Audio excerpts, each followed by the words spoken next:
Hello, everyone. Welcome to the PIPCAST 3000, a sometimes bi-weekly podcast every other Sunday, 10 a.m. Pacific, where we talk about gaming news and have a dedicated Bethesda-centric topic.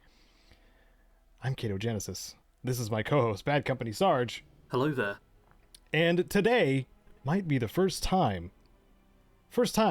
we talk about the Elder Scrolls as our topic. I don't know if it's actually the first time. I feel like we must have had some sort of... I mean, we've definitely mentioned the Elder Scrolls, Skyrim but I don't think we've ever had a specific Elder Scrolls themed topic. Like, we've had mixed ones, I'm sure, but I don't think we've ever been like, we're just Elder Scrolls talking about that. Yeah. Well, it's going to be a bit of a shift. And also, I think we'll both be a little out of our depth because of the topic that we chose. The topic being, is lore invalid if it's never mentioned again? Like, only mentioned in one entry of the series. And that's going to be a fun little deep dive. Maybe we'll just dig ourselves a hole for, to bury ourselves in. Because that's how the metaphor goes. Yeah, so there's that. And but first we get into the news, and then before that, I thank my Wasteland Legends, Sven and Rose. Thank you so much, as well as the rest of my patrons. We do that at the beginning because I forget at the end. And in case you're wondering, yes, the B-roll is Helldivers 2. Daka. Because that's what I was playing up to the release of the game that I had been anticipating for quite a while. And it's good to play with friends, and we did end up getting the boys together, at least for a little bit, to play some Helldivers 2, because Eddie was kind enough to gift it to Sarge. And yeah. Who loves shooting bugs? We love shooting bugs. I shot so many bugs. Yep. Like a ridiculous number. We'll talk about that in the What I Have Done, because both of us have Helldivers 2 down as games we've been playing. It's just a good co-op fun thing. So why don't we get into the comment of the cast? Sarge, would you be so kind? Yeah, so Common Pants 5617 says, on the subject of psychers, I believe Bethesda will make the next Fallout protagonist one. And those powers will work like shouts and Starborn powers. It's not what I want, but it's what I see happening. And I think that's a, interesting little take. Because I think that could be quite good. If done right. Which can be said about anything. It's very easy kind of cop-out phrasing for me. But I think a Psyker in Fallout as the protagonist could be interesting. Especially because so far, all we've had in almost all of the games is, oh, you're from a vault, therefore you're special. Yep. That tends to be the main thing. And Vault Dwellers, while certainly rare in the Wasteland, I feel like only the very first game was it super important that you were a Vault Dweller, because those were the ones being targeted by the Master, above all else.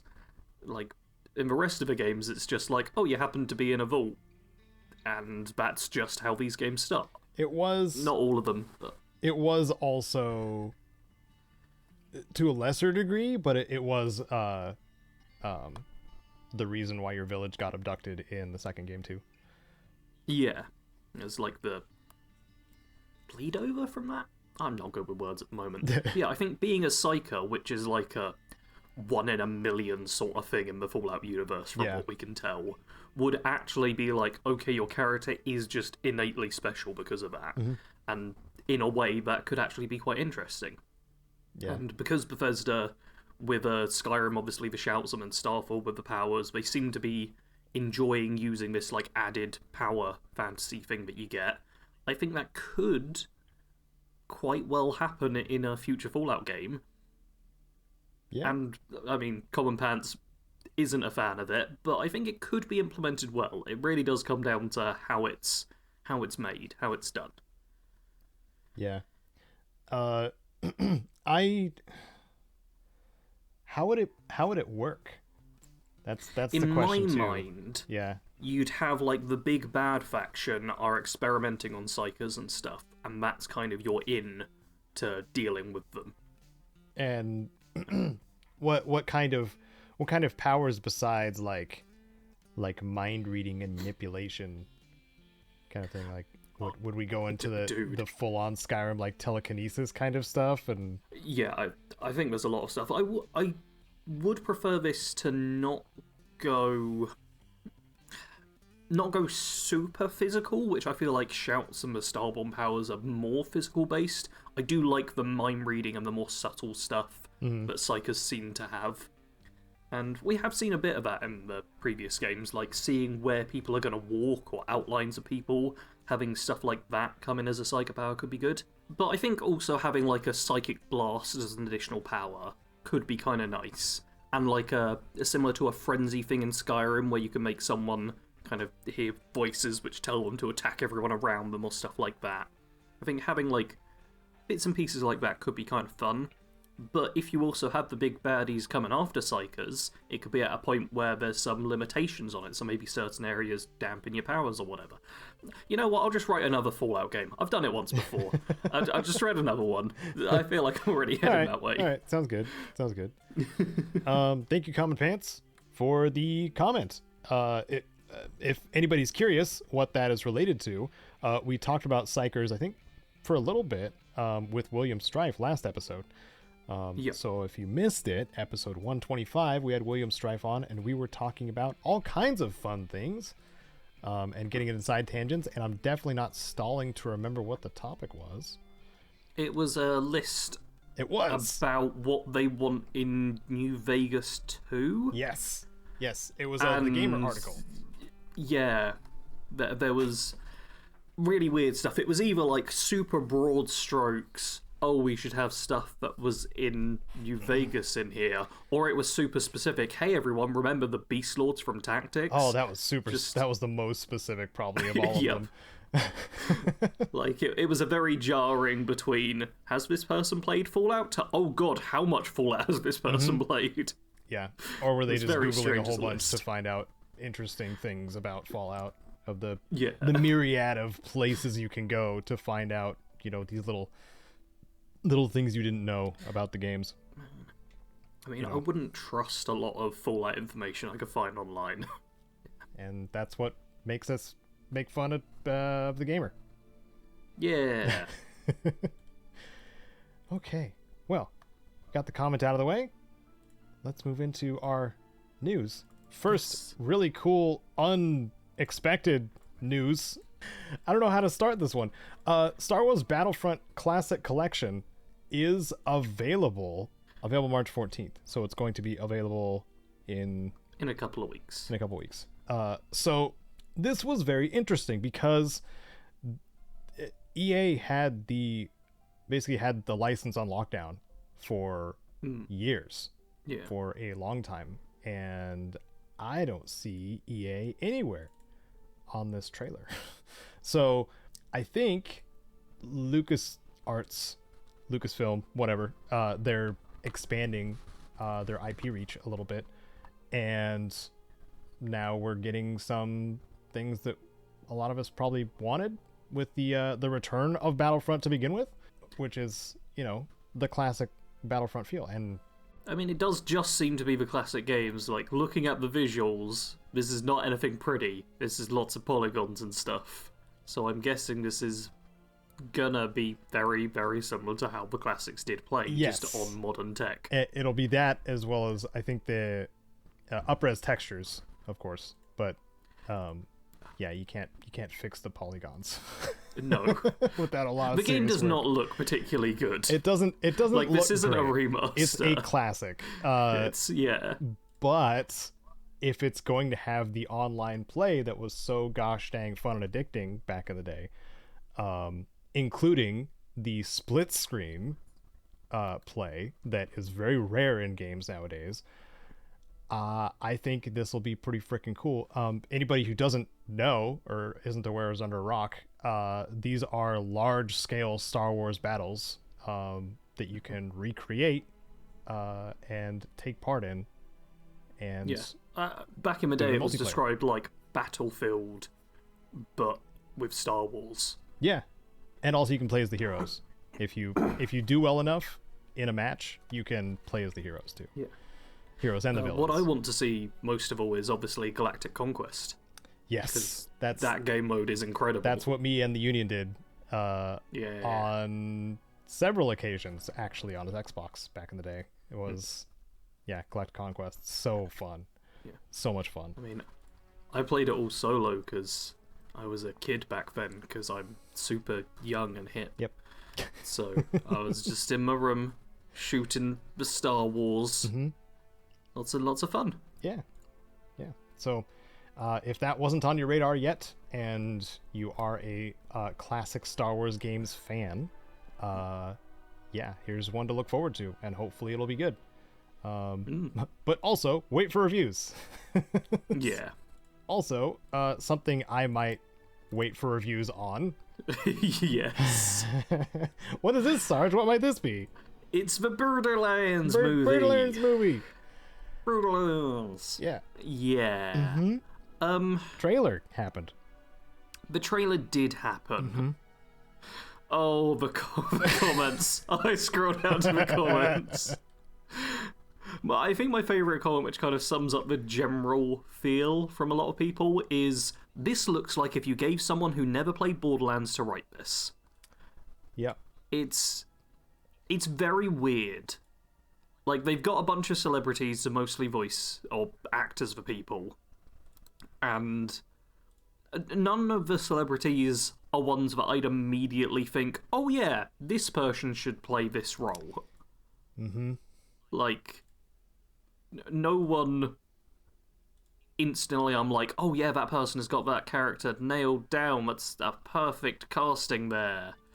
It's very much just, hey, you know that celebrities are what get people to go and see the films, right? Well, we've got Kevin Hart. He's a perfect take on Roland, right? Mm-hmm. Roland, the very serious straight man for the series. Yep.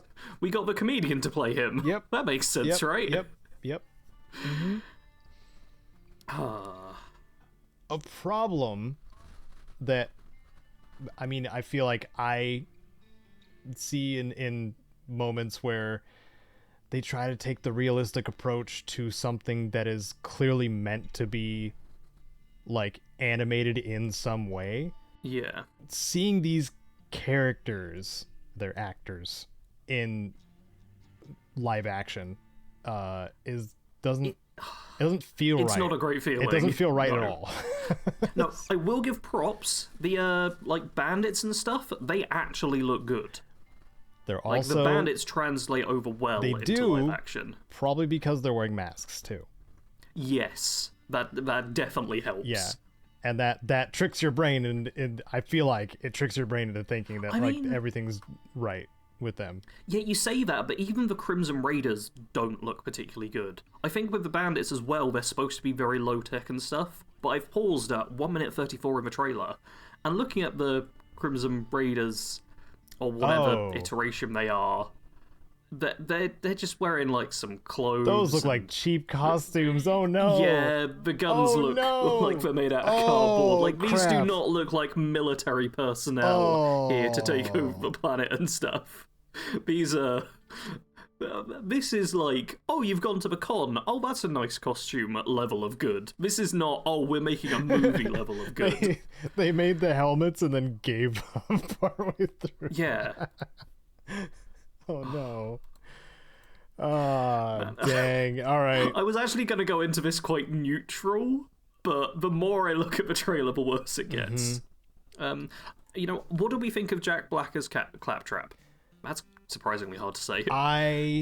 You're a resident Jack Black hater, so I'm curious to know. I primarily just hate Jack Black for having a YouTube channel. However, the bit that's meant to be funny at the end of the trailer, which is just a poop joke, it goes... There's a poop joke and a pee joke in the trailer. Yeah. It feels like just boxes are being checked for humor, demographic humor sake. That moment is how long? That moment's a solid, it's like 12, almost 20 seconds. 12 seconds or 20 seconds, and it's not funny. A significant chunk. it's no. bad. So I feel like it could have worked as like a background throwaway kind of joke, but they put a significant portion of the trailer as focus on that. yeah, Like, the trailer's under 3 minutes, and all the end of it is Claptrap pooping out, like, some junk metal. yeah, the bullets that went into his body and somehow didn't shred him. No. And everybody is like watching him and talking about it. Yeah. Like, I don't use the word cringe very often, No, but I cringed. but- yeah. You know what I think is kind of funny? Is 18 seconds in, Roland kicks Claptrap down a hole. That's a short chuckle there. That kind of gets the characters as well. Claptrap's kind of abused and not really treated with any respect. that feels like a genuine Borderlands moment. Yeah, yep, I don't think there's many genuine Borderlands moments in the trailer, but that's one. yeah, Also, this is a weird amalgamation of all of the games, I suppose.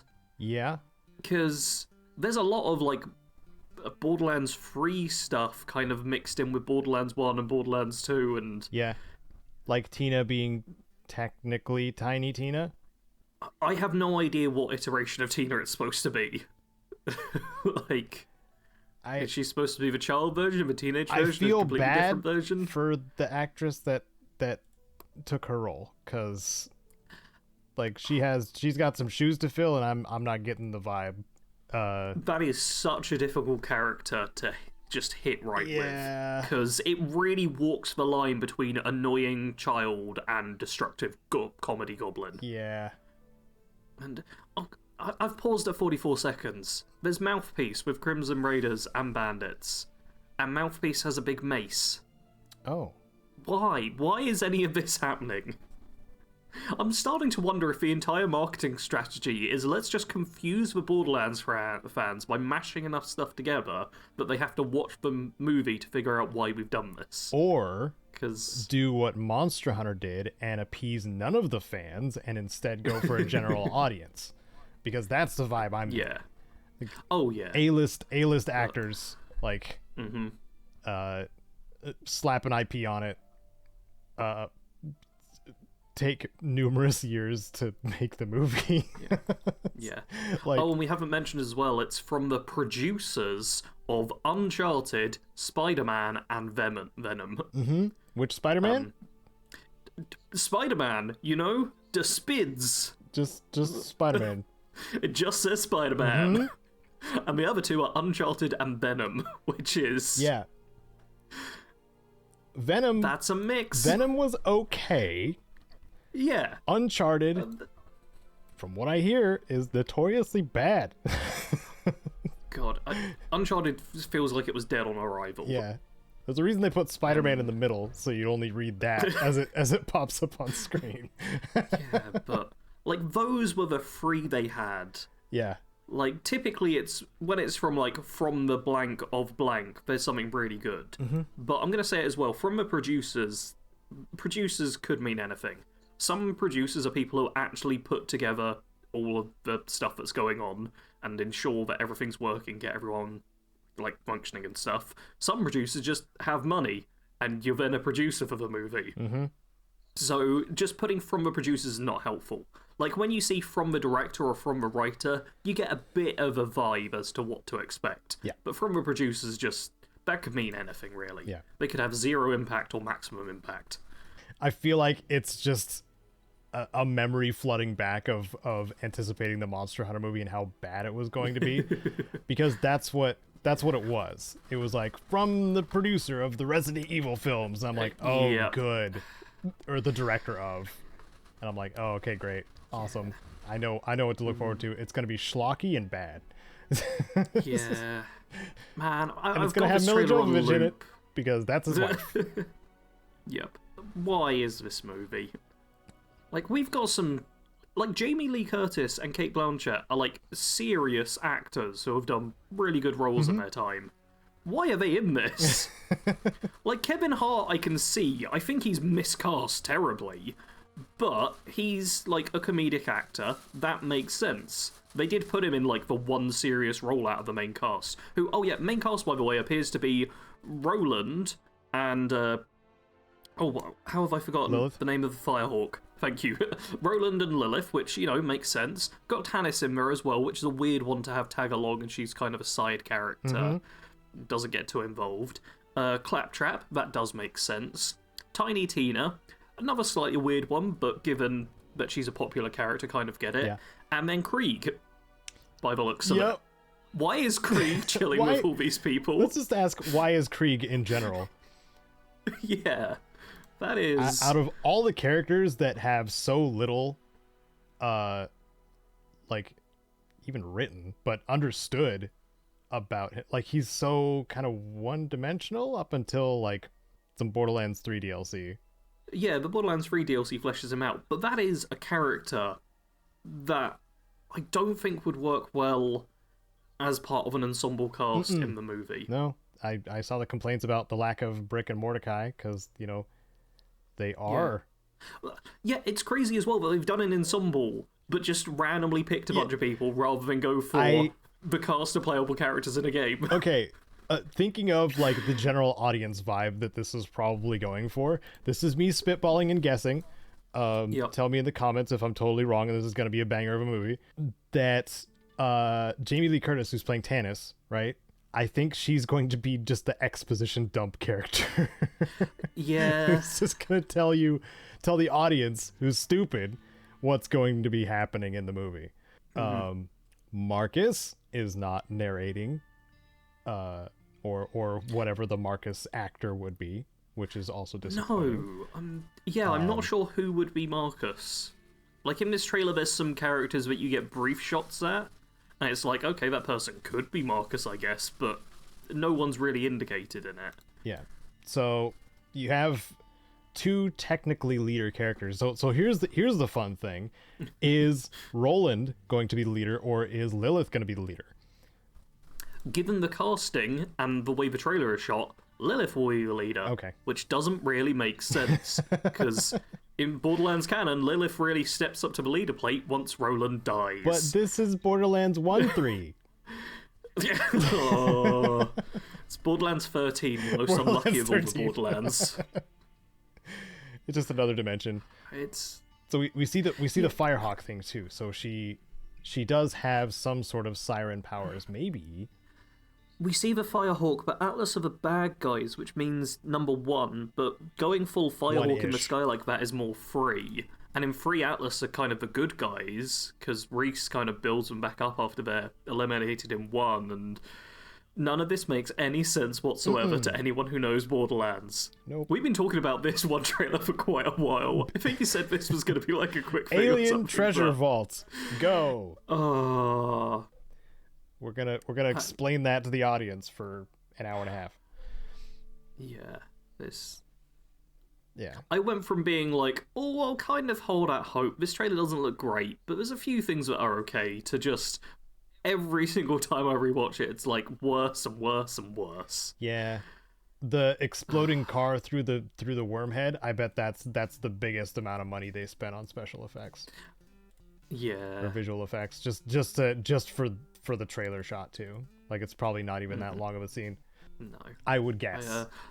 One final point I'll say as well is Borderlands has some really good voice acting in it, and hearing these characters with essentially the wrong voices, because they're all different now, that doesn't fit well in my brain. Yeah. That's like an instant hurdle to get over. And I think, even though I'm generally okay with Jack Black being cast and things, I think he at least puts in a lot of effort into the roles he gets. He does. He seems to really, like, enjoy acting. He's a bombastic like dude, to give, and he puts his all into pretty much everything he does. So yeah, it does feel weird. That's Caedo giving Jack Black credit. Yep. For what he does. You'll never hear it again. If you want to rub it in my face, go ahead. I still hate him. Caedo just hates Jack Black as a YouTuber, not as an actor. It's fine. Yeah. But yeah, the fact that you've got a character who only needs a voice, and they didn't get a Claptrap voice actor. Nope. To do it. That always Neither of the gets two, me. By the way. Like, yeah, they have multiple choices technically here. But this keeps happening with like animated stuff. Like Mario is Chris Pratt now. I was gonna say Sonic, but I realised Sonic doesn't really speak in a lot of the games. He speaks in some of them, but yeah, they just have these characters who only need a voice, and they're like, we best get a celebrity. Yeah.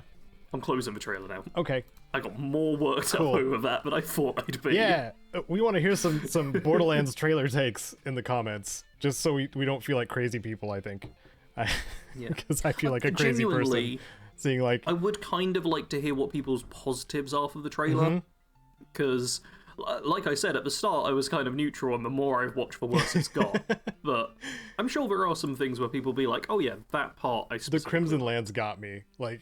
Like as soon as you you start the helmet and just start working your way down, and you're just like, oh, it gets cheaper as you go. Yeah. It's so funny. It's yeah. It's just reminiscent of the Monster Hunter movie to me. Like, yeah, another franchise that you know I enjoy very much, but the movie sucked. It was not good.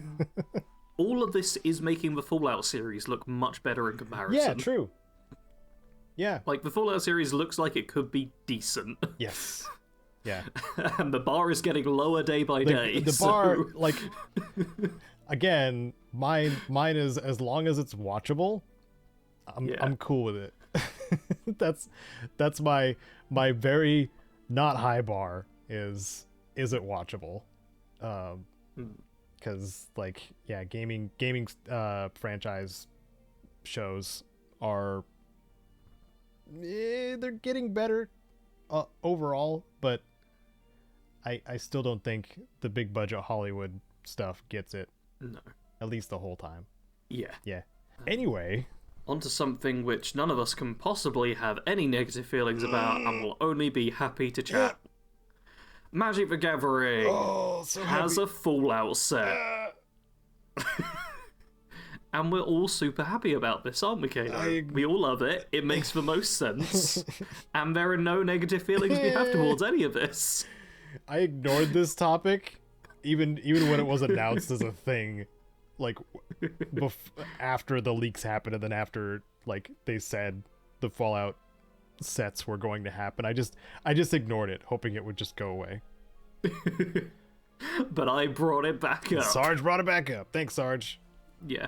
So let's be judgy Jamesons. Yeah, we do have like some commander decks that are listed, all the things in the description obviously, which are listed, which I figure we could go over so we can kind of rate the cards and how well we think they fit in, sort of thing. Just give it a kind of, does this do the job well? Because you're familiar with Magic the Gathering, aren't you, Caedo? A little bit. Yeah. I've realised I don't know your actual level of Magic knowledge. I haven't played in probably over 5 years, but okay. I do have cards under my bed and several decks that I haven't opened up in probably that long. But I do remember that I like green, and I like green-white. All right. Well, my level of experience is a bit more. I haven't actually played in a few years, but there are Magic the Gathering decks directly behind my head right now. I'm quite a big kind of card game. Kite still got theirs on display, for sure. Yeah. But they don't play either anymore. Yeah. They moved on to Digimon collectible card game. Yeah. And bang.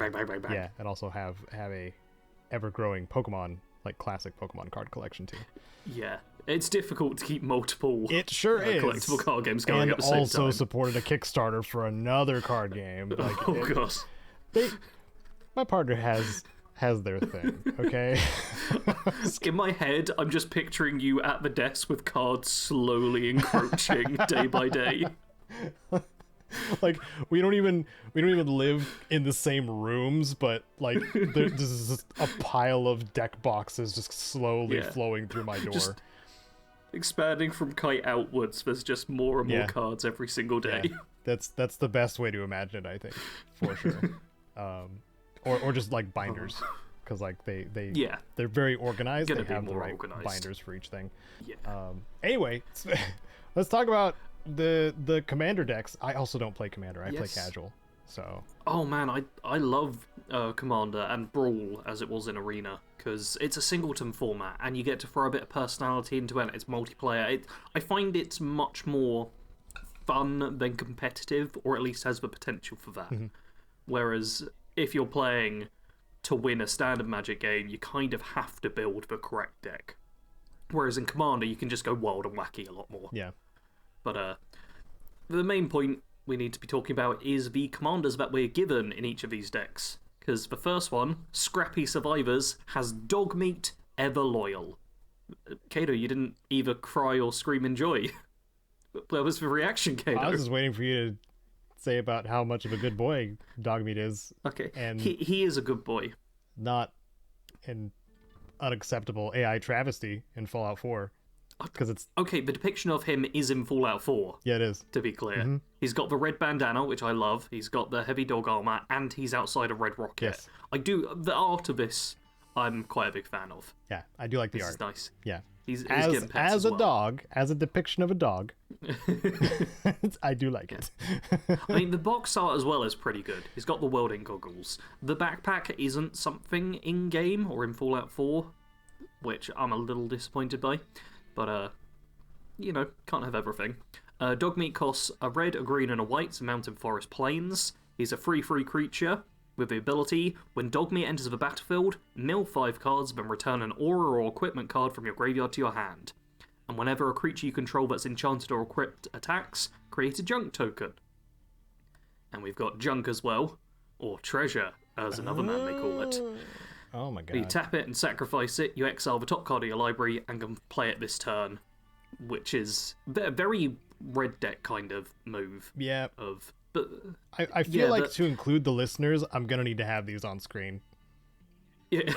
What, you mean my discussion of somewhat advanced mechanics? Yeah, in thinking Magic about it more, we are unhelpful? looking at images and then describing what we see. So yeah, I think I'll include that. Make more work for myself. Please give Caedo a nice comment down below for doing the extra editing. You're welcome. Yeah. I will say that is like more of a advanced mechanic than I'd initially expect from decks which I'd imagine are made mostly to bring in Fallout fans to Magic more than anything. This is a bit of a technical one. Yeah, like milling your own deck and then searching that way and sacrificing your own permanents in order to have temporary exiled cards that you can play. That's like not beginner strategy. Yeah, it also feels a bit blue. Yes, it does and there's feel no kind blue on of that blue. card. There is not. Like, technically it's playing into the red part. I don't see anything green in there at all. Like, there's no real ramp or big creatures. No growth, you get a bit of a white with the enchanted or equipped creatures. That often plays into the white side of cards, but even then it's just creating junk tokens, which is more of a red thing. But man, it's like extra steps though. It's like if you're using it for ramp, you have to get the junk token, then tap it, and then hope you get a land. Yeah, but that's so many extra awkward steps. Way to do it. Like, I will say we only have like the top card of the deck on the article we're looking at, so maybe this synergizes really well, but this feels like a very difficult commander to use. Yeah. Specifically as a commander as well. It's got Enters the Battlefield, which is helpful for a commander, but there's got to be like some amazing equipments. Yeah. Well, let's move on to the Mutant Menace. Yeah, mutants. It's a black, green, Actually, blue. Have multiple cards for this. Yeah, I like black, green, blue. This is one which should have self-milling. Yes. The commander is the Wise Mothman, which costs 1 generic, black, green, and blue. It's a free flyer with whenever the Wise Mothman enters the battlefield or attacks, each player gets a rad counter. Whenever one or more non-land cards are milled, put a +1/+1 counter on each of up to X target creatures, where X is the number of non-land cards milled this way. What? So, yeah, this one is just like I'm confused. Perfect for going up against Dogmeat. What are you confused about so far? Whenever one or more non-land cards are milled, put a 1/1 counter on each of up to X target creatures where X is the number of non-land cards milled. Okay. Yeah. I guess So if someone mills a card, then you put a +1/+1 counter on one creature. If someone mills 5 cards because they've got dog meat, you pick 5 creatures and put +1/+1 counters on them. It's wild. Which is, yeah, this one's just perfectly designed to make dog meat terrible to use. Radiation as well is something which is being added in with this, and it is at the beginning of your pre-combat main phase, if you have any rad counters, mill that many cards. For each non-land card milled this way, you lose 1 life and a rad counter. Whoa. There's a weird amount of milling effects right now, Yeah. which is not a common thing in Magic. Like, mill wins or mill losses are super rare. Like, and it's very blue, which is why Caedo brought that up. It's and something you have to commit to usually. Yeah. As well.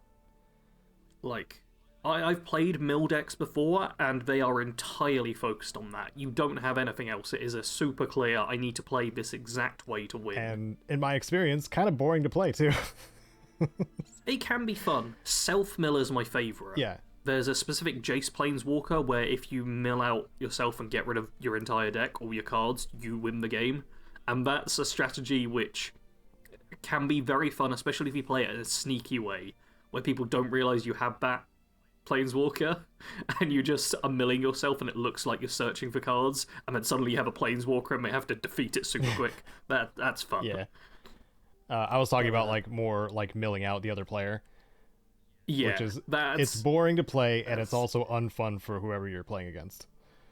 Yeah, like it's very difficult to make a mill deck that's enjoyable and works well. Because you're basically trying to play the game in a different way to your opponent. Yep. Which very rarely sinks. Yep. We also get another card in this deck. Annoyingly, in the Mutant Menace, the card we get to see is a Feral Ghoul. I would have loved to see what a Super Mutant looks like. But Feral Ghoul's 2 generic and a black, and it's a 2/2 creature with Menace. Whenever another creature you control dies, put a +1/+1 counter on Feral Ghoul. And when Feral Ghoul dies, each opponent gets a number of rad counters equal to its power. That's like a crazy strong card. I would like to complain. Yes? Its creature classification is zombie. It's a zombie mutant it's classed as. Yeah. I get why they've done that for Magic the Gathering purposes, but it doesn't actually fit in with Fallout. Nope. Yeah. It's because they want to make it still viable as a zombie creature in zombie decks. But that's just the actually in my brain. Going actually. I know. I mean, they haven't put as much effort into the other ones. Like, dog meat is dog as its class, which is, I believe, a creature class, but not a common one. And the Wise Mothman is insect mutant, which neither of those are particularly big as well. Yeah. Like, mutant, I don't think we've seen before, so yeah. But that deck seems specifically made to screw over dog meat, so dog meat now seems even worse. Yeah. Right. Next one up is Hail Salad. Where we have Caesar, or Kaiser, Legion's Emperor, which is 1 generic, a red, white, and a black, for a 4/4 creature. With, whenever you attack, you may sacrifice another creature. When you do, choose 2. Create 2 1/1 red and white soldier creature tokens with haste when tapped and attacking.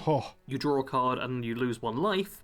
Or Caesar, Legion's Emperor, deals damage equal to the number of creature tokens you control to target opponents. Wow. Yeah, they've made Caesar kind of like... I'm not going to say overpowered, but... very powerful. Real strong. Like, clearly the strongest of all these That's ones. really strong. Yeah. Like, being able to sacrifice one of your own creatures to make multiple creatures, and then it just being whenever you attack, so basically every single turn, you get 2 of these effects. And because you're summoning so many tokens, and you're dealing the damage directly to your opponent, I'm going to try and work out the numbers quickly, but I think by turn 10, just with creating tokens and attacking once per turn with them, you could, like, wipe out your opponent. Yeah. It's a real power cascade they've got going on here. I do like the Horde mechanic goes very much with Mardu tactics, though. Yeah. So I'm down with that. The other card is the Gary clone. Gary. In this deck, which is pretty great. It's a creature human citizen has Squad 2. As an additional cost of this spell, you may pay 2 any number of times when this creature enters the battlefield. Create that many tokens that are copies of it. Ooh, fun. Yeah. Whenever Gary Clone attacks, each creature you control named Gary Clone gets +1/+0 until end of turn. Yeah. Flavor text so this is one where the more Gary. of them you get, the better. Gary. Yeah. That's Of course. Yeah. And not a crazy strong card on its own, but 2 costs for a 1/3 creature isn't like terrible. Like it's kind of what you expect. So it's a decent defender on its own, and if you've got a lot of the mana, which this deck probably doesn't have much mana is the only problem. But you put that in like a green-white ramp token deck, and that could be real strong. Also, talking about creature classes like you did with the zombie mutant thing, Caesar's a human soldier, which are 2 great classes to have. Oh yeah. Like there's a lot of cards which affect both humans yes. and soldiers. My green-white human deck has yeah. many human soldiers. Yeah, I mean, green-white human is so much of a staple that it is basically an archetype deck at this point. You don't get many archetypes based around creature classes, but humans have a lot Green-white going human, for them. ton. There's a ton. Yeah. Caedo, I'm gonna have to let you take the blue, white, red because it's your favorite character in all of Fallout. No, please. Man, I can't believe you hate Rex Cyberhound so much. Okay. The next commander deck is called Science with an exclamation point. It's a blue, white, red, and guess who the commander is? It's Dr. Madison Lee. I love that they did this. She's such a minor character. In her Institute uniform. In her Institute uniform on the box, but in her standard scientist uniform, standing in front of Liberty Prime, I believe in Fallout 3. I want to say, because that looks like the frame around. Yeah, it doesn't look like they're Prime's outside. lift. Yeah. That looks like an interior location.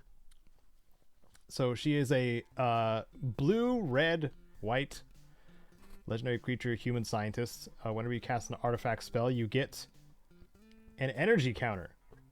Pay energy. Target creature gets +1/+0 and gains trample and haste until end turn. Oh, sorry, tap and pay.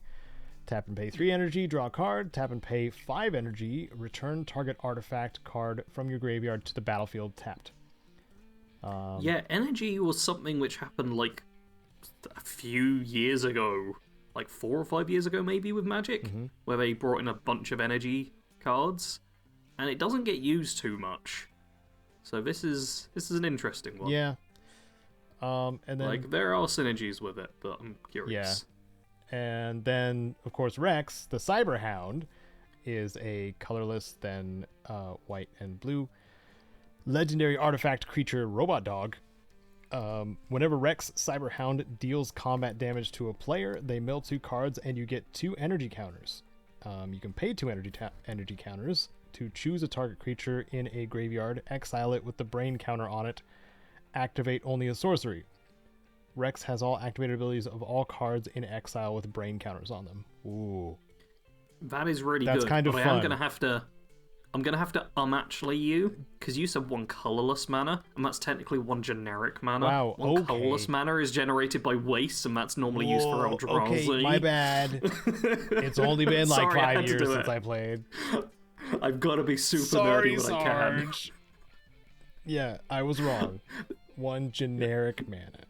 1 mana any. 1 any key of mana. Yep. This does feel like a personal insult to you that they made Madison Lee the commander It sure of this does. deck. She's a real niche choice. Like the Mothman's a weird one as well. I will say that, but I'd say Mothman's more iconic than Madison Lee. Yeah. Who is not like a popular character by any stretch of the imagination. She's not, but they needed... I'm trying to think of who else besides James that would fit under the scientist archetype. I'm guessing the mutant one would have the master, because I kind of want to have that. You could have your Sean could work in the science thing as well. He's like essentially main antagonist of that. Any of the brains from Big MT. Ooh, that'd be they fun. Could work as that well. would be fun. Yeah, they may well be Dr. cards. Mobius. Like, I wouldn't be surprised in there. Yeah, Dr. Mobius in there. Like, there are science Add characters one you Mentat could counter. go with. They've probably got a Mentats card. That'd be so great. Like, we're only looking through, like, the basic stuff, but they've definitely got more cards out there. I mean, if we scroll down, we see stuff like, there's a Scrounging Deathclaw card. There's a weird thing. It shows off some borderless Vault Boy artwork, which is nice to see the artwork. And some of the stuff makes sense. You got, like, Nuka-Cola Vending Machine, you got Wasteland and stuff. These are cards which, you know, fit in with that. But it's got Soul Ring, which is just a Magic the Gathering card. But it shows a Vault Door. An Arcane Signet, where it shows your Pip-Boy. And I'm like, what? What are you doing? Yep. Why have you just named these the same as old By Magic the way, cards? Soul Ring, OP. Yeah. 2 colorless mana. Yes, I know. From it now. Yes, I remember. Yeah. Thank you, Sarge. I appreciate and it. it only costs 1, and it's an artifact, so you can tap it straight away, which is ridiculous. Yeah, Soul Ring's crazy strong. Like, yeah, but these do look cool. Yeah. I like the art. God dang it. Yeah. Have you scrolled down to the art for the basic lands? Yep. Yeah, those are gorgeous. They are. Like, I absolutely love the artwork for the basic lands there. You got plains where you're just looking over the wasteland, or... Oh, what's the all? The swamp is... One of them has a Scourge Beast. Yeah, it's the Scorched Rift. What are they called? Places where the Scorched Beast comes out of. I can't remember the exact name. Remember. No.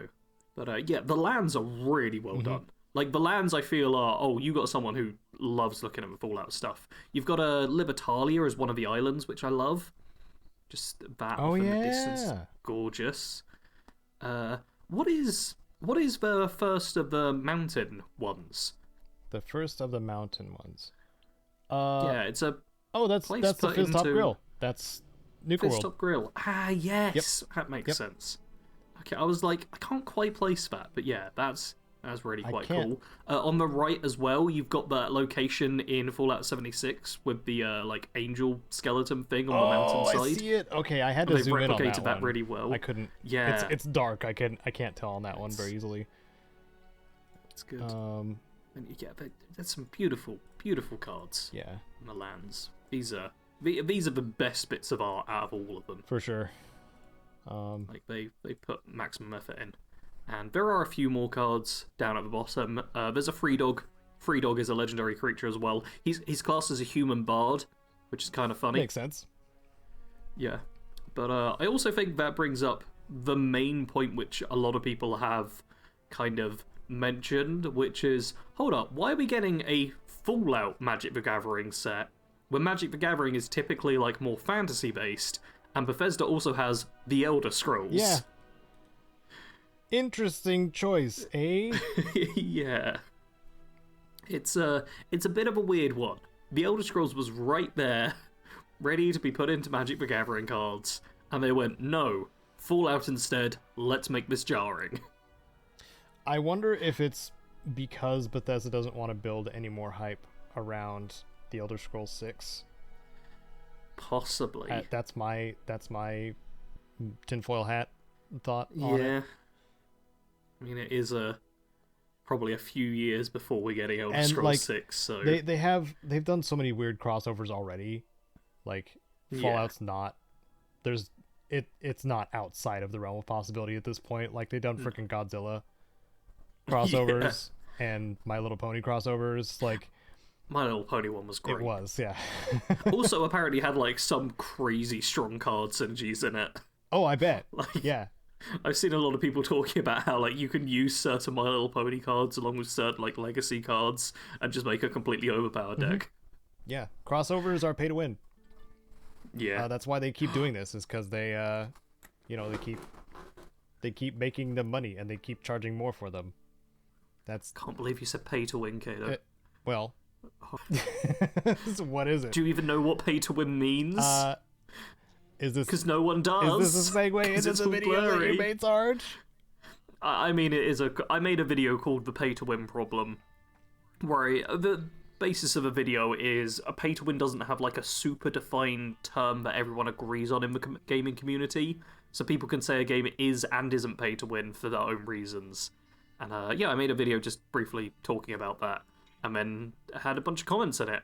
Some good, some bad. And I didn't comment. You didn't? I did not. Didn't throw your hat into the ring. No. I just call something pay to win and wait for somebody to be like, actually? And then I don't care. Yeah. Some people were very heatedly arguing, like, from both angles. Like, this has to be pay to win. You're an idiot for not saying it is. Or, no, you can't call this pay to win. You're an idiot for saying that it is. Like, it's a fun, angry topic. Yep. Yep. And you probably knew that going in. Yeah, I mean, I specifically picked a selection of games that some people would like, and they'd also potentially not like. Mm-hmm. Like, I did stuff like picked Fallout New Vegas, Fallout 76, Skyrim, and ESO, because specifically between those four, I feel like there's a good chance there'll be one of those games you're a big fan of, and one of them that doesn't click with you and you don't like. Yeah. There's very few people who go for all four of them. And, my planning behind that was I wanted there to be games that you had positive and negative feelings about, so people could be a bit introspective and see how their own personal feeling towards games really affected whether or not they'd class them as pay to win.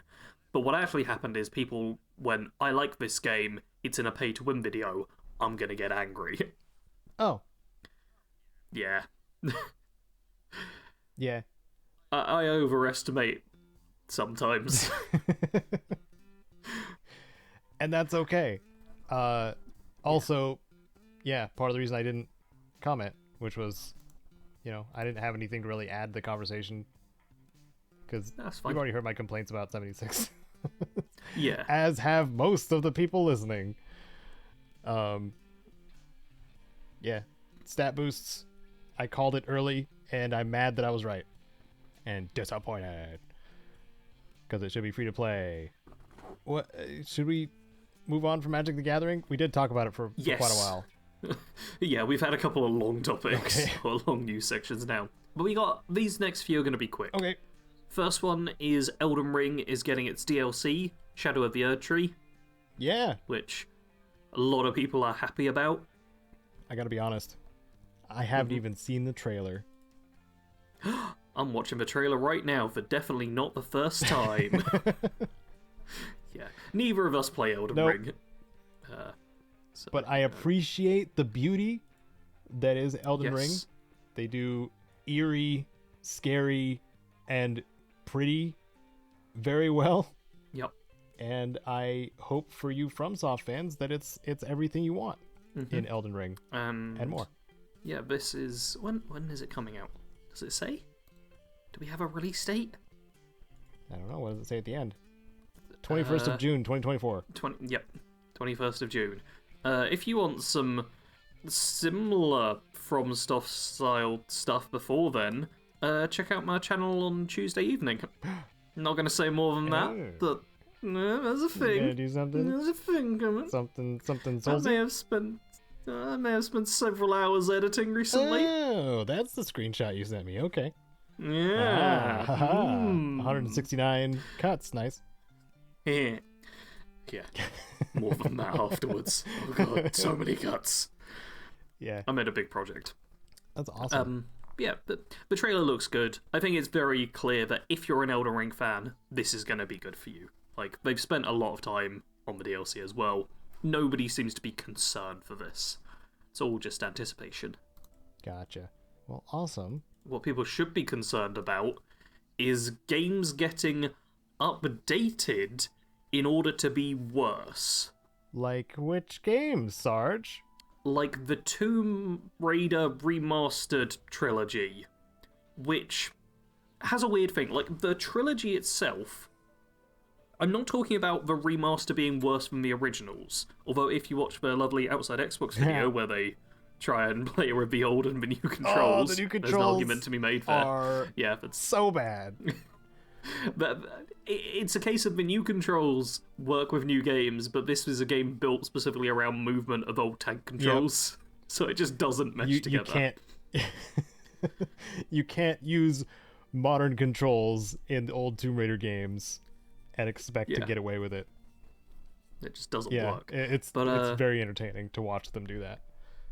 Yeah. Amazingly, that's not the issue that I'm talking about. What's happened is that there were 2 different versions of this remastered trilogy. There was the Steam/GOG version and the Epic Game Store version. The Epic Game Store version was a earlier build, which was better. What?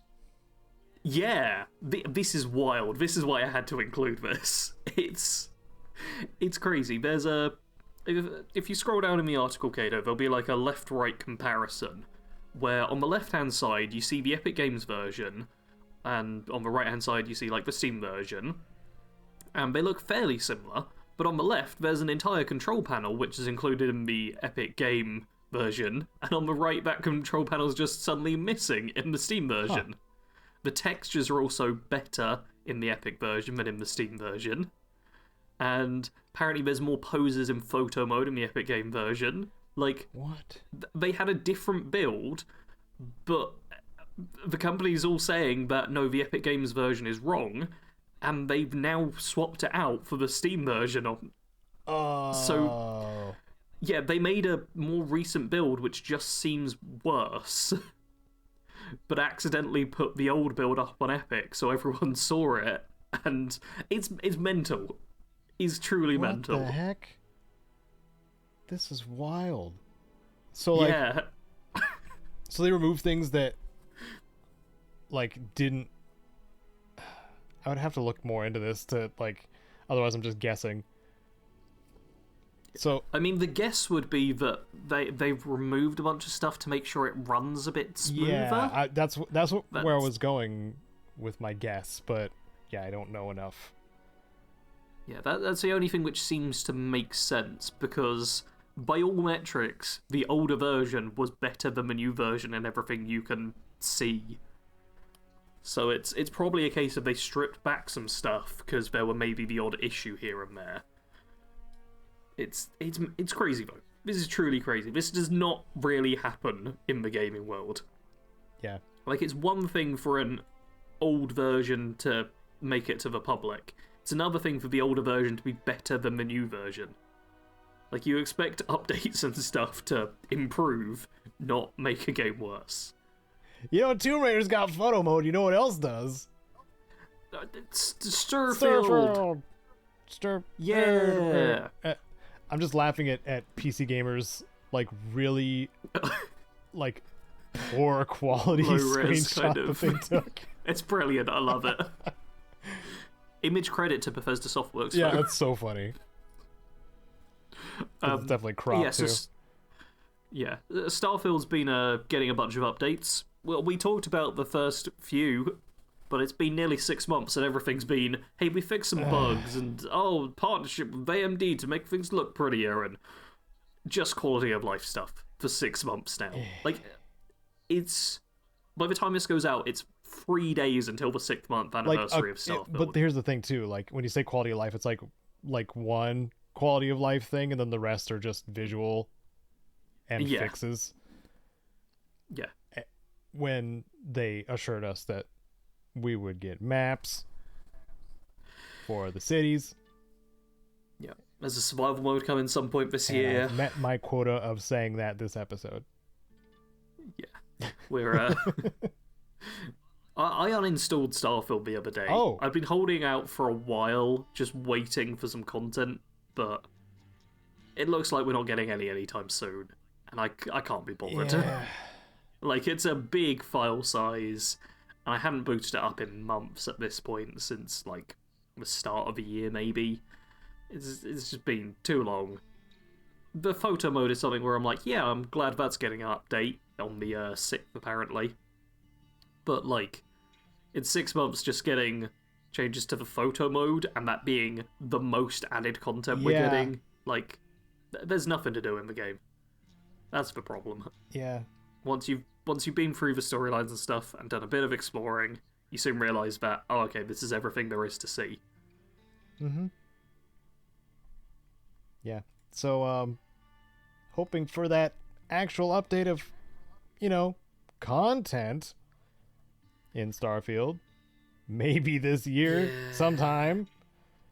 I mean, they did say updates rolling out every 6 weeks beginning in February. So this is going to be like the second of their planned updates from like their big ones. And the biggest thing is changing the photo mode, so yeah, I wouldn't get anyone to hold their breath. I don't like this scaling back that they're doing on like all of the things that they promised, and now they're like giving us a trickle of actual stuff. Yeah, like I imagine all the stuff will eventually come, but it's gonna be such a long way for things which aren't gonna be that and big. it already has been too. Like we shouldn't forget that part.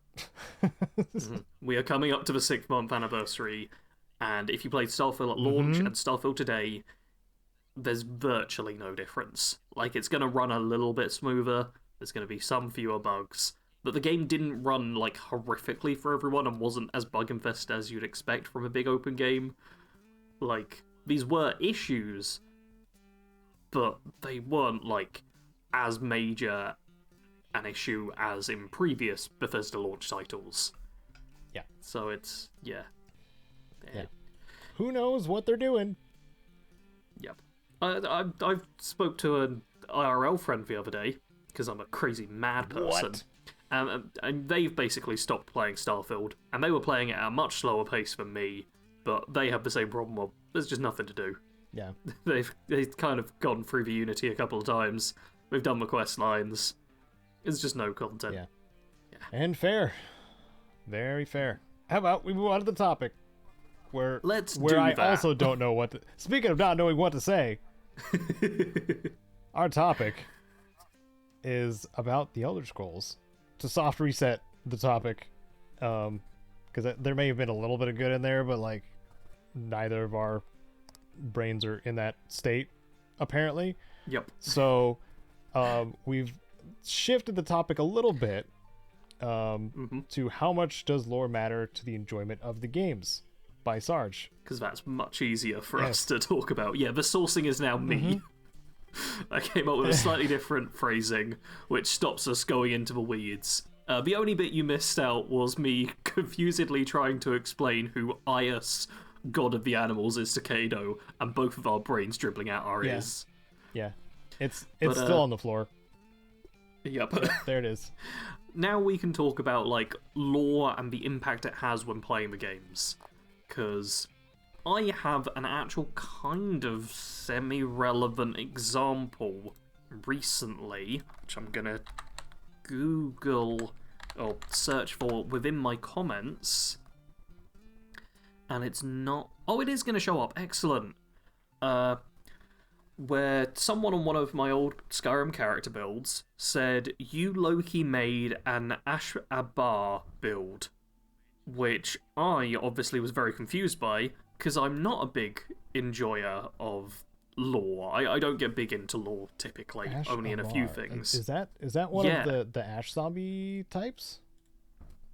No, but by saying zombie, you're on kind of the right path. Because I had a reply just a couple of days ago to a comment that was 9 months old, which is crazy, where the person says, the Ashabar, which I'm probably pronouncing wrong, are/were a tribe of red guards that specialised in fighting the undead. Given Hammerfell's deep-seated reverence for their honoured dead, this is a major taboo. Red guards hesitate to fight the undead, even if it puts themselves at risk. It's that big a deal for them. And then they give a little bit more lore. But that is something where I think the lore does a big job of expanding the enjoyment. Because as a primarily Skyrim player, red guards aren't particularly exciting. Like, Nords are the people who are, like, in control of Skyrim, that adds a bit of depth to them. Bretons are, like, half-elf kind of thing, from what I know of the little lore that I've experienced in that, which is a kind of interesting thing as well. But both Imperials and Red Guards seem a bit dull overall. Yep. Like, they're just kind of humans. And there's nothing too interesting. But learning this little bit of lore, I'm suddenly like, oh, Red Guards have a really interesting relationship with the dead and the undead, and both necromancy and all of that kind of stuff. Even in this comment, they say centuries ago a necromancer reanimated a beloved Red Guard king to use as a weapon against his people. Whoa. And, yeah, and one of the sons of the reanimated Red Guard king killed the zombie dad person and then was exiled because of it. Whoa. And then there's this whole thing where in the Red Guard society there are people who deal with the undead and do this incredibly important job but are shunned because of it. And suddenly, that bit of lore makes playing as a Red Guard this really interesting thing, especially with, like, the Dawn Guard DLC in Skyrim. Like, if you're a Red Guard who then goes and joins up with the Dawn Guard, suddenly you've got this super rich backstory where you are basically shunned in Red Guard society from this point onwards, despite the fact you are the saviour of the world, which is a classic kind of story to go for. That is pretty cool. Yeah. But on the other hand, a bunch of the lore I'm not allowed to swear, a bunch of the lore I can't care about, and a lot of the deep lore and stuff just doesn't matter to me. Like, a lot of the times when I hear about, you know what, especially, I'm sorry, Caedo, but when I hear about Morrowind lore, I don't care. A lot of that's very dense, and I like playing as Dunmer. It's just kind of fun having the fire cloak ability and stuff. Yep. But their lore is stuff that I don't personally care for. If anything, it makes me less appeal to play as them. And that's okay. Yeah. Yeah. That's okay. I feel like it has to do with kind of what games you gravitate towards as well, because obviously Morrowind was very Dunmer focused. The Oblivion was Imperial focused, and Skyrim is Nord focused. And you get more out of those races if you play those games and learn more about their cultures as a whole as well. And yeah, I think before Skyrim, playing as a Nord probably wouldn't have had anywhere near the same kind of experience or feel to it as it does now that Skyrim's like this big game where you really get immersed in what Nordic life is like. What about the Dragonborn DLC? Did you care about like any of the inner workings of Raven Rock when you went there, or just more of a town with quests? More of a town with quests, honestly. Okay. Yeah, Solstheim.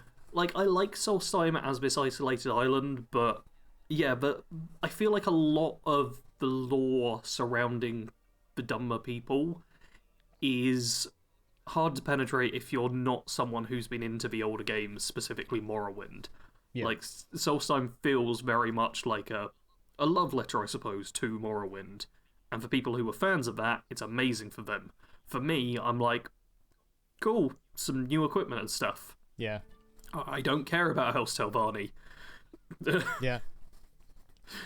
I can appreciate that a bit more, like, now that I've kind of retroactively played Morrowind after spending tons of hours in the Dragonborn DLC. And I still haven't done the like DLC area that is Solstheim in Morrowind, but I did meet Master Neloth in his little polygonal variant because he was one of the Telvanni Council. And you have to unite all of the Dunmer houses in Morrowind as part of the main quest, and the Ashlander tribes as well. In comparison to Skyrim's pretty baseline, straightforward, you're gifted with godlike power kind of situation. Yeah. Something I kind of like about Skyrim is it doesn't aggressively force feed you lore through its main quest. No. You get a bit of stuff about like the Dragonborn and Outer Wind's Wall and that.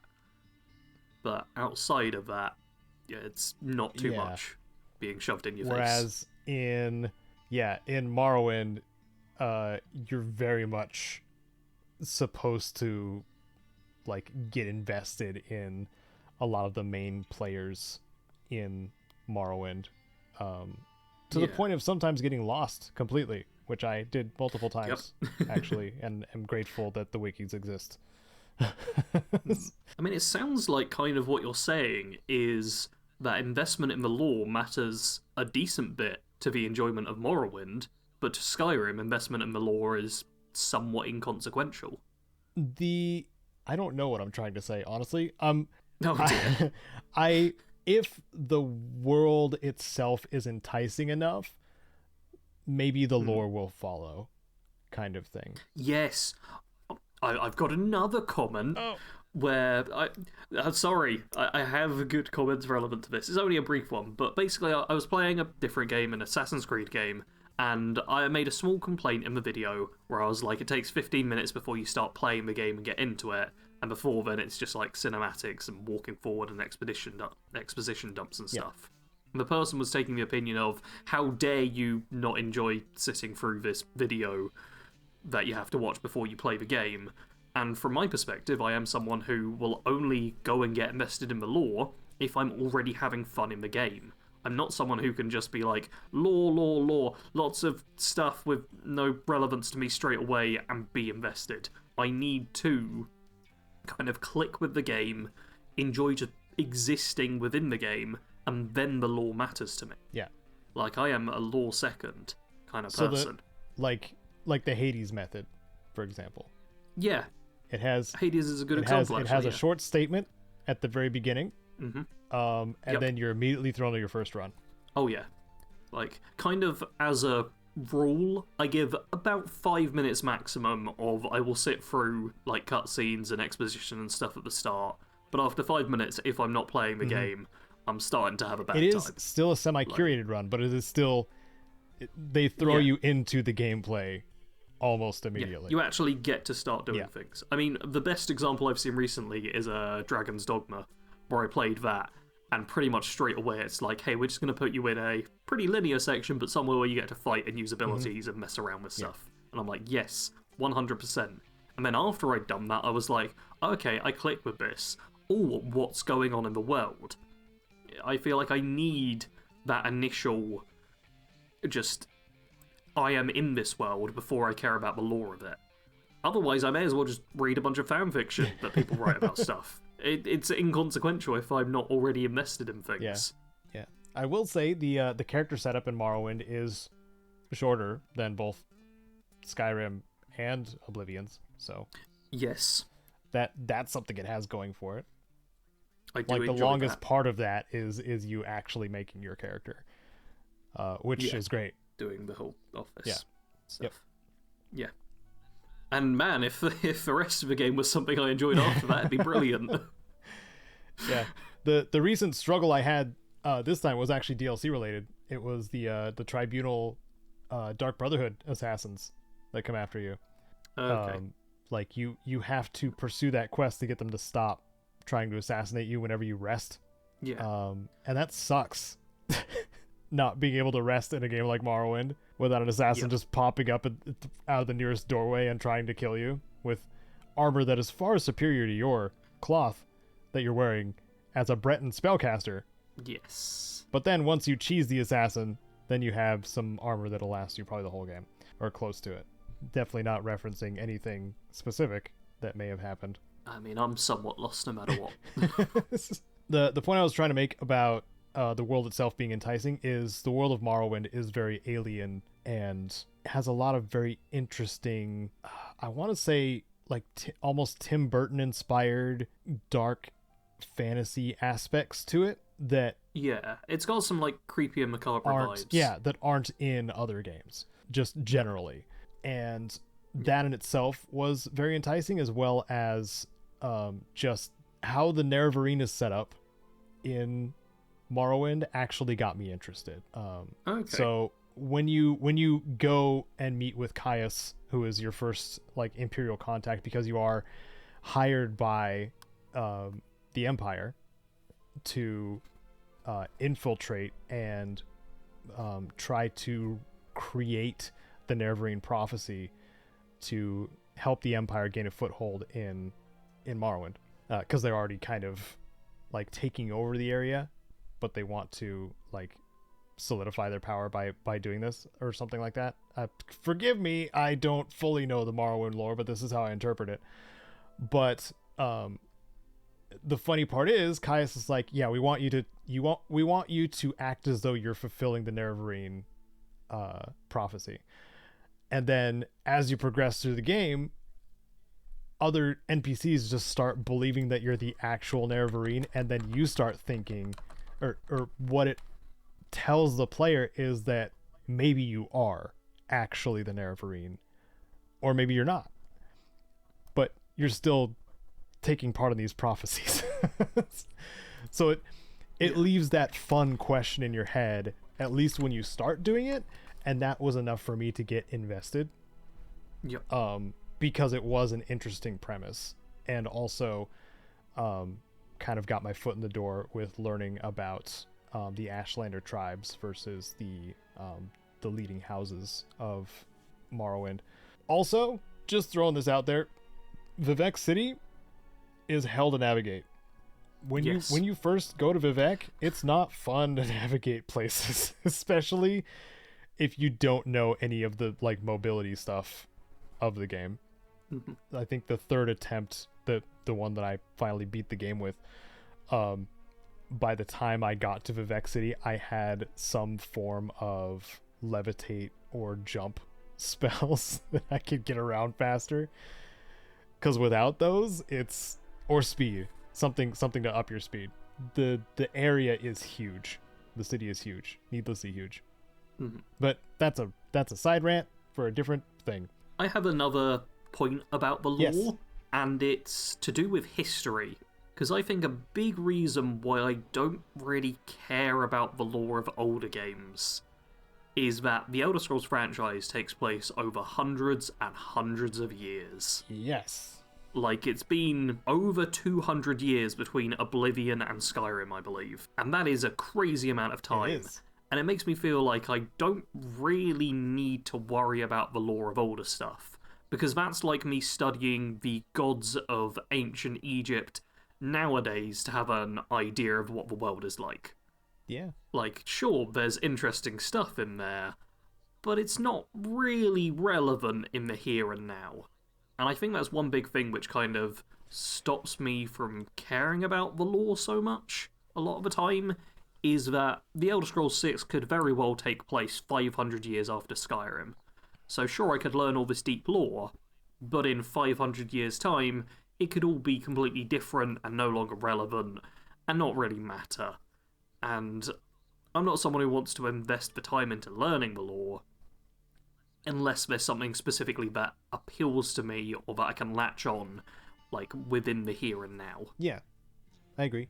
There are some more bite-sized things in the lore that are repeatedly used, or yes, kind of staples to Elder Scrolls games, and you probably know where I'm going with this, Sarge.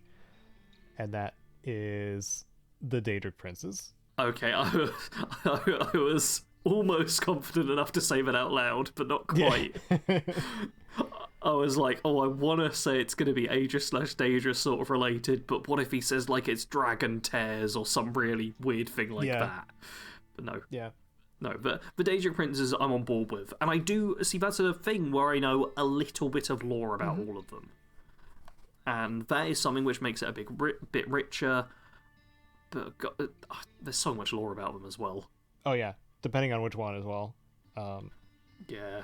But one of the fun things about the Elder Scrolls, and I really hope this continues, is these are established characters that have no real end, unless there's like a big old war that happens to end them in some way. But even so, like even Molag Bal, or not Molag Bal, Mehrunes Dagon, another M name.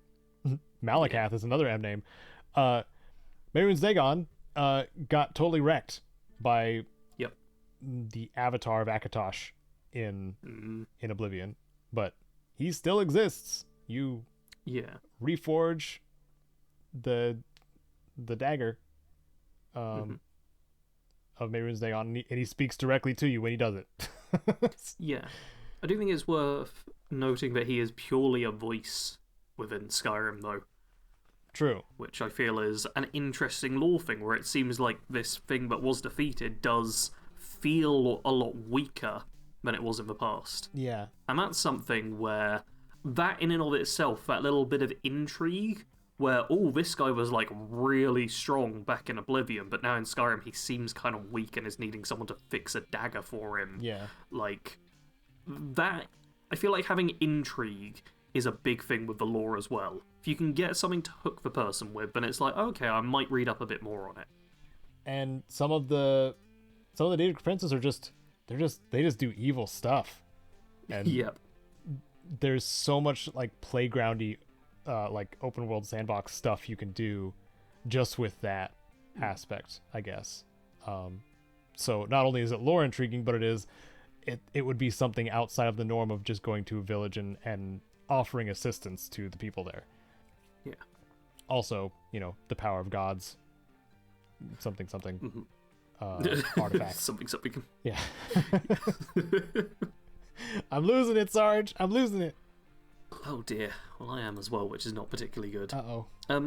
I'm gonna say something which a lot of people I know don't like, but I do appreciate the fact that Bethesda at least seem to have the mindset that they care more about a game being fun than about it obeying the lore of previous games. I know this is something people get annoyed about, mm-hmm. and I think there's reasons to be like, oh, you could have done this better, but I at least think the mindset of putting the fun factor and the enjoyment and the good playability of the game above obeying all the rules of the lore pre-established is a good thing to do. I'd much rather have a game which breaks the lore and is enjoyable to play than one that suffers because you're restricted by the lore, and stuff with like Morrowind. You say playing the bestial races in Morrowind, everyone should just be like, no to you, essentially. Oh, yeah. Like, the fact they tinker with the lore a bit there so that you can kind of get away with playing that is a positive thing, in my opinion. If they'd been strict to the lore, it would have been like, okay, you gotta play as a Dhamma, or else everyone's just gonna not speak to you and not treat you with respect, probably. Yeah.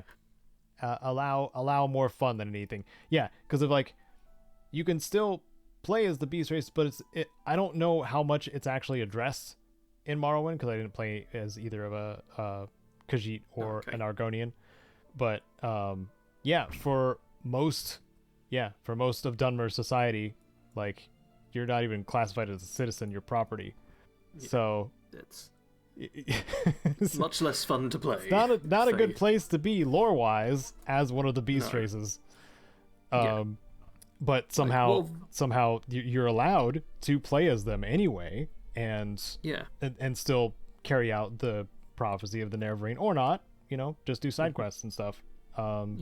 Because that is more of the Bethesda, do you want to play what you want to play? Yep. Instead of it's more ideal to play this kind of thing. With you saying the play what you want to play as well, one thing which I feel like can quite often become a hindrance within the lore community is, oh, you're playing a Nord, so you have to be a Stormcloak sort of mentality, where people will get very locked in with your character should go to like the prescribed lore of the generic kind of group that you've gone with or anything, and people can very much box themselves in by following the lore and not allowing like any deviance from it. Yeah, I can see that. I mean, I've had a lot of comments about it. That's why it brings up in my mind. I've made a lot of character builds and people are like, actually, this character wouldn't play this way because that's a Khajiit and they're only going to kill an enemy at night, or some weird, like, obscure thing they'll come up with. And I'm like, nah, I made this person to be different, and that's how they are. Have fun. Well, this Khajiit is a werewolf too, so what's wrong with what happened to their genetics? We don't know. Yeah. I think, you know what, I'm going to give my big stance on the whole, how much does lore matter? I think lore is very important for having more depth to go into, but should never be put as a restrictive measure on the game. Yeah. There you go. I got one sentence. I've summed it all up. That's a good one sentence. Yeah, and I'm happy with it. I would like to say that sometimes lore tells a good story. That is true. But other times, lore tells a story that some of us just don't care about.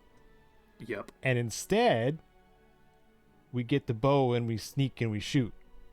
Yes. And then that's the fun. Yeah. And we can just do that sometimes.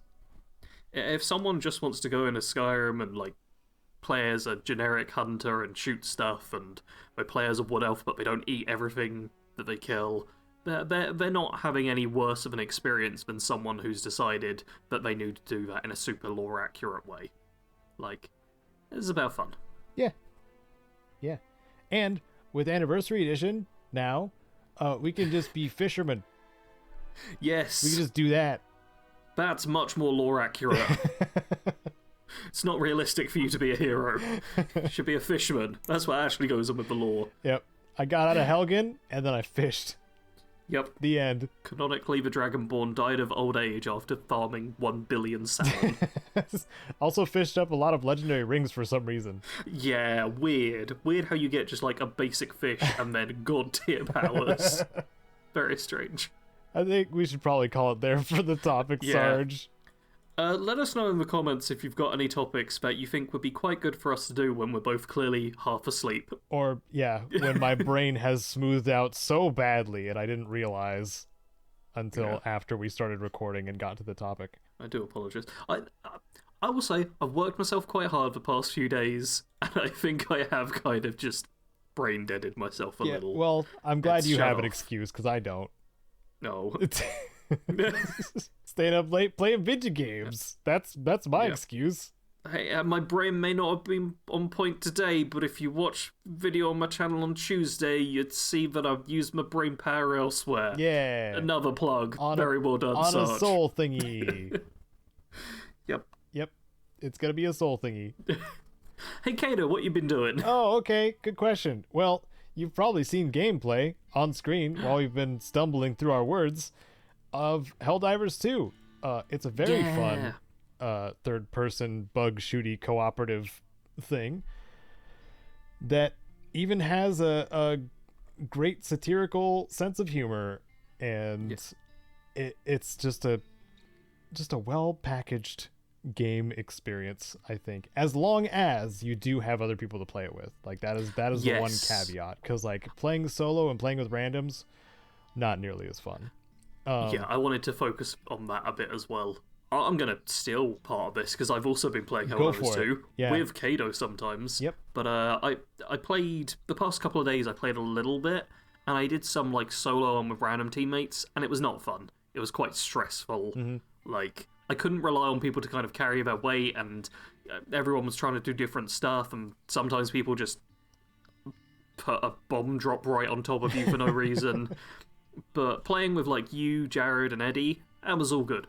Really good time. I think it's a game that's very fun with friends. Not so good, as you say, solo or with randoms. Yeah. Like, if you've got people and you can talk to them and they can back you up. Like, Jared and I just went as a duo last night for a bit.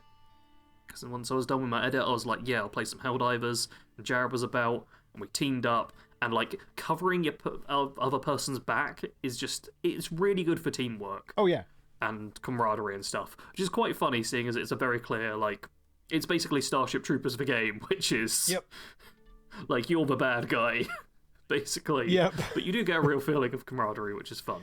And, yeah, with stratagems and stuff, learning to use them is a nice, like, added way to make it more than just a shooter. There's some, like, tactical stuff going on. Yeah, that was probably one of the more unexpected things is the stratagems. You have to input, like, directional codes to get, like orbital drops and stuff like that. The code does not change, so you can memorize them. But it adds a little extra bit of that, I guess, skill or memory to there's a little the bit of gameplay. skill based to it and tactical use of it. I do have one minor complaint I want to air about the stratagems. which is I have to use WASD, and I can't just use my standard arrow keys. Like, my standard arrow keys don't register for it, and I don't like that, because it doesn't feel right. I have to hold down C as well for stratagems and then input it, and it's just a bit awkward and janky. I'd like to be able to use the just arrow keys on a keyboard as standard, and that would be a much better feeling. Yeah. And that's my biggest complaint of the entire game. Yeah. Which probably gives you a good idea of how fun it is overall. Yeah. And on controller, I don't really got to worry about it. So... How do you input stratagems on controller? It's left bumper, D-pad. Okay. Yeah, that feels a bit better. It does feel good. It after a while though, it did start to hurt my thumb. Yeah. Like I can see that. mashing the stratagems while you're trying not to die. It did make my thumb a little raw a couple of days in a row of playing Helldivers 2. But it is I still suffered through it because it was very fun. Again, with friends. Yeah. The other thing I was playing, and I'll probably show off a screenshot of my collector's edition Sephiroth static arts statue. Yep. Oh, I'm getting there. Don't worry. Is I got the collector's edition of Final Fantasy VII Rebirth, and it showed up. I think the day of release, and like I met the UPS driver on the stairs. Like I heard the truck in the parking lot because I was in the kitchen, and I just opened the door as he was halfway up the stairs, and he was like, "Oh, this is for you," and then he hands me the box. And I'm like, "You have blessed me this day," and he's like, "Oh, what is it?" And I told him what it was, and he's like, "Oh." It's like he had no interest whatsoever. It was like, "Oh, you're a nerd? God, I gotta get out of here." And he just left. So that was a fun little interaction that I had too. But setting up the Sephiroth statue, I didn't realize how tall it was. Yeah. And you'll see the I'll probably take a better picture of it, honestly. But it was meant to be put on top of my shelves. But there's not enough room there between the shelves and the ceiling, so I have to space out the shelves inside the unit, and maybe move my Fallout shelf even, which I don't know how I feel about yet, but we'll find out. It'll be interesting. Anyway, I should probably talk about the game. The game is no, just for statue, just for statue. No talking about the game, Caedo. No spoilies. I'll just talk about broad strokes here. It's very fun so far. The open zones are enjoyable. The activities are easy to track. They do have your Far Cry towers in the game. They Far Cried Final Fantasy. Ugh, disgusting. But it's primarily for like completion checklist purposes, but it doesn't bombard you with map markers, which is something I was kind of worried about, because I mean Ubisoft is so good at that, but it's not that. When you start up a tower, it gives you like 2 or 3 markers, just a few things to go to, and some of them are pretty short-lived. Enemy variety is fun. The story, I like where it's going so far. Okay. Couple of the returning characters, I was very happy to see. The combat is a lot of fun. The synergy skills are very fun and very spectacle-tastic, and the music is great as always.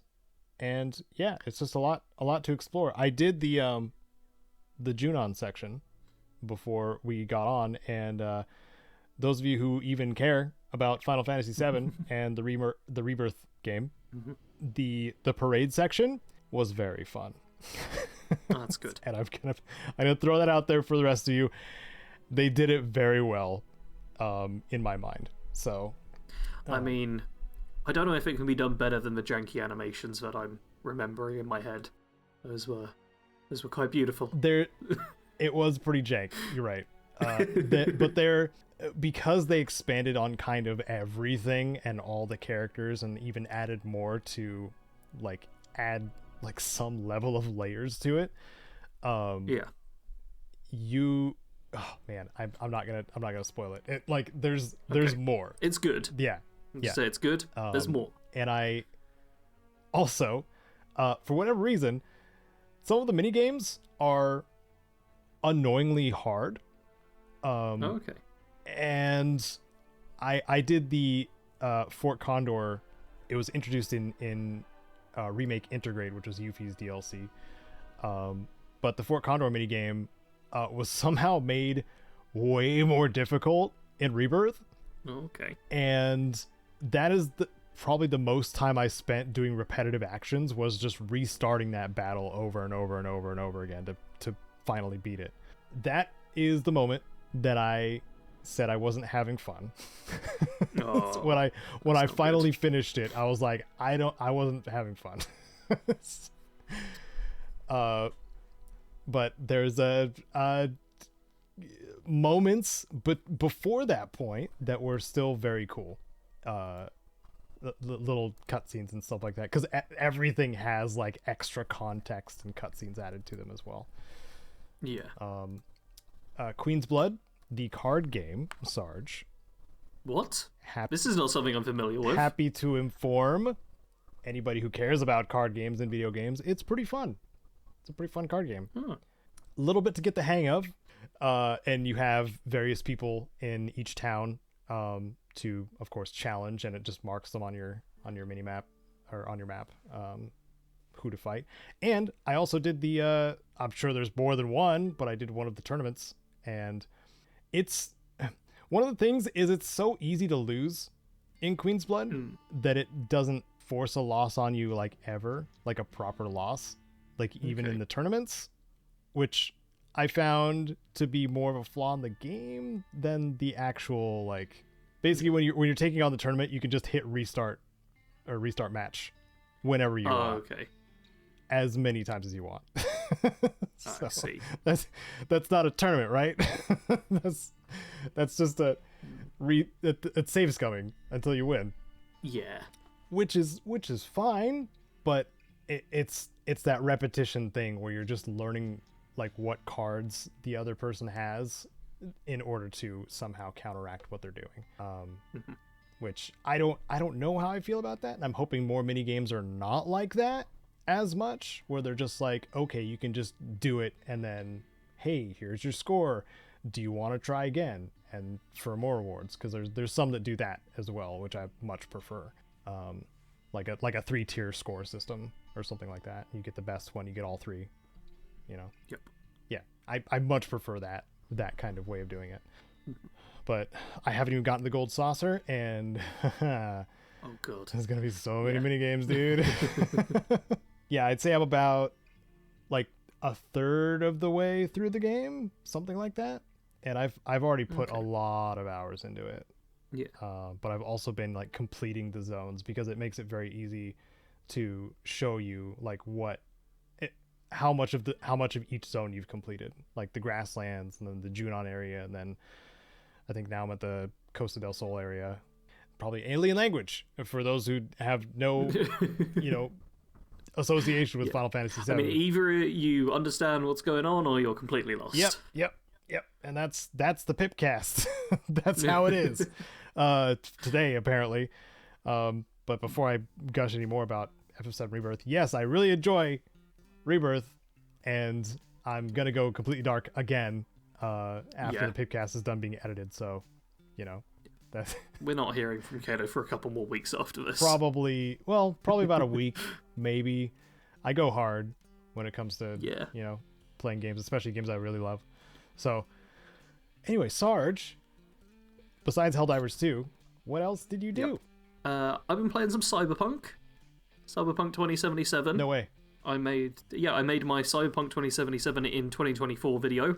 Which, God, I hate having 2020, both those things in the title. That does bug me a bit. But I made a video going back to it, because I haven't played since long before Update 2. and or update 2.1 or whatever the big one was, which changed a lot of stuff. And I can now report that the game is a lot better than it was before. What? I think they've done smart things with the skill trees, made it actually interesting, made it a lot easier to work out like different builds you could play as and how they can function. It plays a lot better than it did before. It's not a perfect game by any means, and I've streamed it a couple of times, and I remember Caedo popping into one of the streams just as we saw like a car that was like glitched into the ground. It was multiple cars. Multiple car issues, I think. There was another one where a pedestrian was just, well, not a pedestrian, a driver, just a civilian driver was going along, and their car was just bursting in flames, and they were sat in there completely relaxed. Yeah. Like, there's clearly still quite a few bugs in the game. It's because I showed up, though. It's specifically because I showed up, and the game was like, haha, Caedo's here. Let's prove that we're broken. It had been bug-free up until Caedo arrived in the stream, which is quite amusing. Yeah.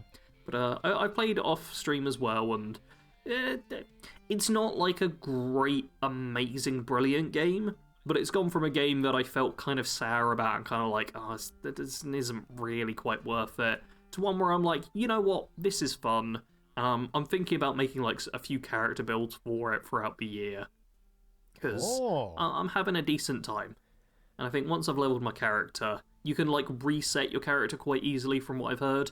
So once I'm fairly high level, I can just mess around with that, make a few different builds. You might have an untapped niche for that too, because I'm sure a lot of people moved on from Cyberpunk after the initial launch. Yeah. And like the whole skill tree changed, so all of the previous ones are now irrelevant. Yeah. Just like some of my guide content. Yep. Just a bit of a concern, but hey-oh. Yeah, I made a video on that, though. I'm going to give myself a pat on the back, trying to do it more often nowadays. I'm very happy with how my thumbnail game is these days. Yeah. I like my thumbnails more than I had for quite a while. Oh, that's good, dude. Glad to hear it. I just want to put that out there. And the other thing I wanted to mention is not a game, it's a film. What? I watched Badlands Hunters, which has major Fallout vibes in this PIPCAST episode where we didn't talk about Fallout specifically. Oh, yeah. But I didn't know that before I put this into what I've done. I watched a film called Badlands Hunters. It's very much set in kind of like a desert post-apocalypse style waste, although instead of nuclear apocalypse, it's basically a giant earthquake just reduced everything to rubble and sand. And there's like a big meat market where right at the start, they have a fight against like a crocodile or an alligator, and that's quite cool, and they have to do that, and they're living off the land that way, and there's a whole bartering thing, and it's just got very like Fallout-esque vibes throughout. There's like a mad scientist trying to make people more than human, like so many vibes. Very fun film. That's awesome. Oh, is that it? Yeah, that was it. Sorry, I had to cough right after, but that is it. All right.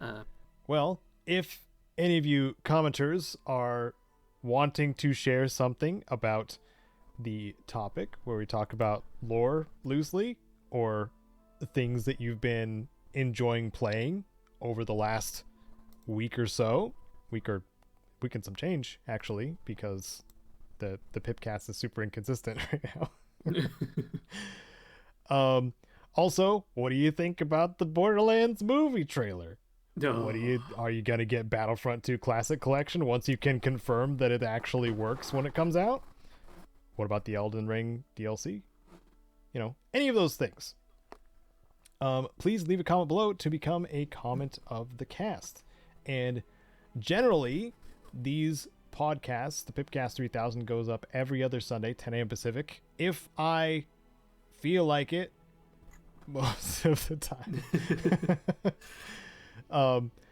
And you can expect as such, at least it will be on a Sunday. That's what's been most consistent, I think, is it comes up on Sundays. So at least that you can find more reliable. So we hope to see you, or you be around in the next PIPCAST 3000. I'm totally butchering this outro. Thank you to my patrons. Thank you to Wasteland Legends, Sven and Rose. Thank you, Sarge, for joining me. And goodbye. Take care. Godspeed.